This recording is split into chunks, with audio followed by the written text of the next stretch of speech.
Hey everybody, welcome back. Today we have a new mousepad coming out from Spyre called the Loque. This mousepad was sent to me for review by Spyre, but it won't affect my review in any way. All my opinions are my own, and they're going to be seeing this video at the same time that you guys are. So this mousepad comes to us from the land down under, and thankfully there were no spiders, box jellyfish, or snakes in the packaging that came with it, so big plus there. It comes in this very nice teal color. You can see that the logo is on the corner here. It is ingrained into the actual pad itself. No rubberized texture, nothing that's lifted off. This is really nice because it won't decrease the smoothness of the pad. You're just gonna get the whole mousepad surface for your use. You can get it with and without stitching, and you can choose that on their website. I have the one with the stitching, and this stitching is really nice. It is raised up a little bit higher than the mousepad surface, but it is very tight. This is a very high quality weave. There really aren't any inconsistencies that I can see in the stitching. However, at the very top where the stitching stitches into itself, you can see where it locks in, but you can see on the pad where it locks into itself. It's heat treated here and here, and this is pretty good quality double stitching here.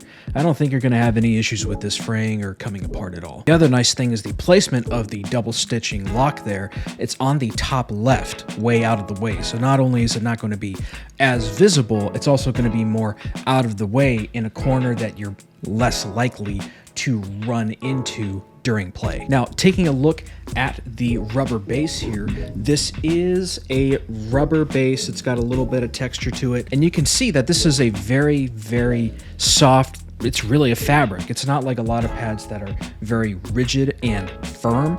This has a lot of give to it, even though pressure-wise, it has a touch of give, but not as much as you would think it would based on how flexible the fabric is. That rubber base is very, very strong, like really going nuts trying to get this thing to move. It's not moving. The base on this is very good. Now, the other nice thing is this was shipped in a tube. However, really within the first 5 minutes, it laid completely flat on the desk. I mean, this is completely flat. Sometimes you'll have pads that have like the sides, the left and right sides, still a little bit of the curve like that, but these are completely flat. At 500 by 500 millimeters, this is a very solid size that most people are going to be just fine with. Now, moving over to performance, this is a fairly balanced pad. It's a little bit on the slower side, though I wouldn't necessarily call it like a slow or a mud pad. The material is listed as Cordura, but the fabric weave is very different from any Cordura I've ever seen. I tried looking up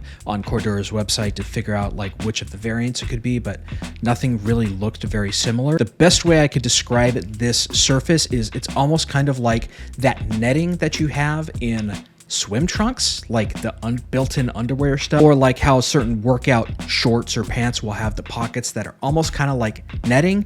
That's really the closest thing I can think of to compare this to. It's definitely not netting by any means. Like, it's completely solid. There's no holes in it.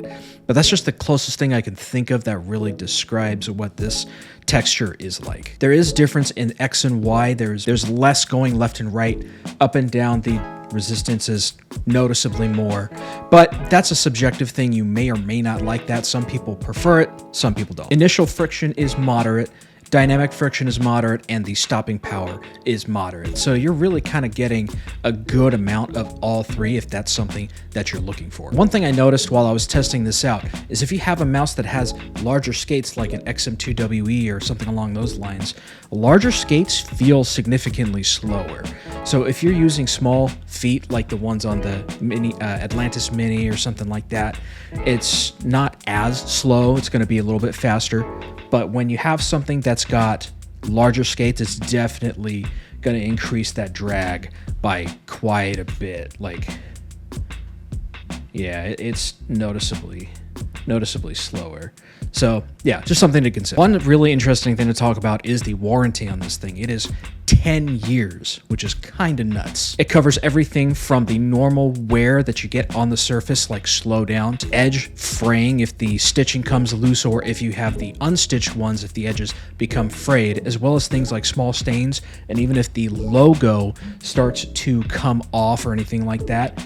they do offer replacements under their warranty. And the price of it is just 28 bucks, which is pretty stinking good, all things considered. All right, now let's move on to giving the Loque a grade. Starting with gaming, I give the Loque an 8 out of 10 with a caveat. Since Mousepad surface performance is so subjective, some like fast, some like slow, the actual surface qualities don't come into play for the gaming grade. Based on what everything it gets right, I mean, it's pretty darn good. You don't have an annoying tag on the side or a logo that's raised or rubberized to ruin a section of the mousepad. A lot of mousepads, they'll do that and it takes away like a whole section of the mousepad that's no longer consistent. The base grips super well, so if you're someone who plays very low sense and you make big swipes, you're not going to have any problems with the mousepad moving around on your desk. Now, technically a drawback is the edge stitching, since it is a little bit higher than the mousepad surface itself. However, you can choose to get it without the edge stitching if that's something that you don't like. Me personally, I like the durability more than anything, just to make sure that it stays from fraying. Now, going back to the caveat I was talking about, the humidity resistance for this pad is not very good. It soaks up water basically immediately. It really picks it up like a sponge. So it's not going to have any water beating up. It doesn't resist humidity. And what I find is the mouse, like if you're using PTFE skates, it doesn't slow the mouse down, but any contact with skin, like if you're like a try-hard sweaty gamer, or if you live in a particularly humid environment, it's definitely going to potentially cause you problems, because it does definitely feel like it sticks to the skin pretty bad when it is moist or humid. So if you fall into one of those categories, I technically give this mouse pad a 7 out of 10 instead of an 8 out of 10. For everyday use, this mouse pad gets an 8 out of 10. It's not overly flashy with like any particularly weird designs or patterns, so this is something you could take to the office if you really wanted to, but it's also very flexible. You can roll this up, super easy to take it with you if you wanted to take it to like a LAN or something. It'll lay out super flat immediately, which is a huge bonus. And the fact that it's super grippy is, again, very nice just for your everyday use on top of gaming use. You do have to keep the humidity issue in mind, because if for everyday use, you're in those situations where it's like super hot or you're real sweaty, that's definitely going to come into play. And otherwise, really the only thing that I would say is if it came in other sizes, I like to have a little bit more room up at the top so I can put stuff up here at the front. So it takes up a fairly large amount of space up. If they had more sizes, that would be great. However, this is a small business. They're not like a big company. So having a bunch of different sizes is not really feasible logistically.